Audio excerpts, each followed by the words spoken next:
আরে ট্রাফিক জ্যামের সব থেকে ভালো ব্যাপারটা কি বলতো? মানে ট্রাফিক জ্যাম তো ট্রাফিক জ্যামই। ট্রাফিক জ্যামের সব থেকে ভালো ব্যাপারটা কি? আচ্ছা, ট্রাফিক জ্যামের সব থেকে ভালো ব্যাপারটা সবাইকে বলছি, যেটা হচ্ছে ওটা তোমাকে তোমার ইন্ডিভিজুয়ালিটিটা রাখতে দেয়।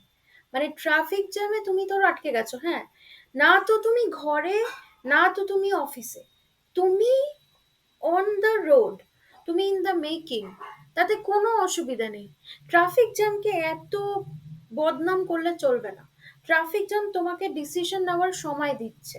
ট্রাফিক জ্যাম আছে বলে তুমি কিন্তু ডিসাইড করতে পারছো যে তুমি ফিরে অফিসে চলে যাবে, নাকি তুমি সেদিন ওখান থেকে বেরিয়ে তুমি বন্ধুর বাড়ি চলে যাবে, নাকি কোথাও চলে যাবে। আমি তো জানবই কোথায় যাই।